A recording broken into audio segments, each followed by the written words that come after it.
Sai Pallavi sister పూజా కన్నన్ అక్క కంటే ముందే పెళ్లి పీటలెక్కబోతుంది అంటూ కొద్ది రోజులుగా వార్తలు వైరల్ అవుతున్నాయి. కొద్ది రోజులుగా ప్రేమలో ఉన్న ప్రియుణ్ణి ఈ మధ్య అందరికీ ఇంట్రడ్యూస్ చేసింది. ఇప్పుడు ఏకంగా ఎంగేజ్మెంట్ కూడా చేసేసుకుంది. ఈ ఫంక్షన్ లో చెల్లితో కలిసి సాయి పల్లవి సందడి చేసింది.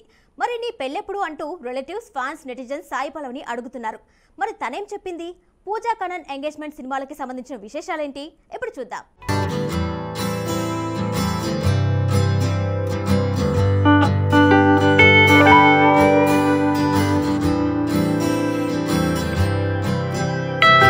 నా సూర్యోదయానికి ఇతను కిరణం లాంటివాడు. స్వార్థం లేకుండా ప్రేమించడం ఎలానో, ప్రేమలో ఓర్పుతో నిలకడతో ఉండడం ఎలానో వినీతి నేర్పించాడు అంటూ తన పోస్ట్ లో రాసుకొచ్చింది సాయి పల్లవి చెల్లెలు పూజా కన్నన్. అయితే ప్రియుడిని పరిచయం చేసి వారం కూడా కాలేదు, అప్పుడే ఎంగేజ్మెంట్ అంటూ ఫోటోస్ షేర్ చేసేసింది. చెల్లెలి ఎంగేజ్మెంట్ వేడుకలో సాయి పల్లవి డాన్స్ చేస్తున్న ఓ వీడియో ఇప్పుడు సోషల్ మీడియాలో వైరల్ గా మారింది. సాయి పల్లవి ఎంత మంచి డాన్సరో ప్రత్యేకంగా చెప్పనవసరం లేదు. ఆమె డాన్స్ కి సెపరేట్ ఫ్యాన్ బేస్ ఉంది. 27 ఏళ్ల పూజా కన్నన్ 2017లో కారా అనే షార్ట్ ఫిల్మ్ తో యాక్టింగ్ కెరియర్ స్టార్ట్ చేసింది. 2021లో తమిళ్లో చిత్తిరాయ్ సెవ్వం అనే మూవీ చేసింది. ఇందులో ఆమె సముద్రఖని కూతురుగా కనిపించి ఆకట్టుకుంది. తర్వాత మళ్లీ స్క్రీన్ మీద కనిపించలేదు పూజ. తర్వాతనే వినీత్ తో ఏడడుగులేసి న్యూ లైఫ్ స్టార్ట్ చేయబోతోన్న పూజకు అందరూ విషెస్ చెప్తున్నారు. ఇక అక్క కంటే ముందు చెల్లెలు పెళ్లిపీట లెక్కబోతుండటంతో అంతా సాయి పల్లవిని పెళ్లెప్పుడని అడుగుతున్నారట.